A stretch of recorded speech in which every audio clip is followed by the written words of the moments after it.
Jawatankuasa Jentera Induk Pilihan Raya Kecil Air Kuning Perak telah mengadakan mesyuaratnya yang ulung yang pertama secara bersemuka di kawasan pilihan raya. Kita berada di Batu Tiga dalam kawasan pilihan raya, dan hari ini kita telah memutuskan gerak kerja kita untuk membantu kemenangan calon perpaduan dalam pilihan raya kecil ini.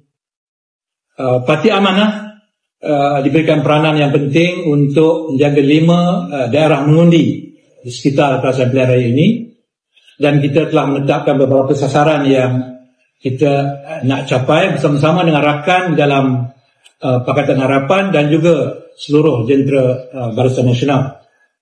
Dan kita telah mengeluarkan arahan untuk menggerakkan jentera turun mengikut giliran di kawasan pilihan raya kecil ini, bermula daripada hari penamaan calon iaitu 12 hari bulan April sehingga hari mengundi iaitu 26 hari bulan April.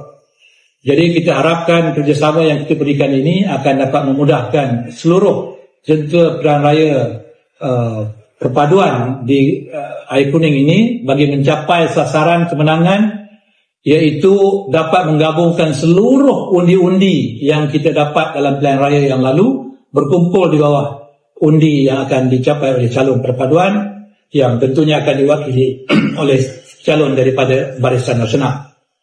Jadi kita mengharapkan sokongan daripada jentera Amanah dan jentera Pakatan dan jentera perpaduan untuk bersama-sama di keseluruhan 20 PDM di seluruh kawasan Air Kuning ini dan beroleh kejayaan yang sebaik ini.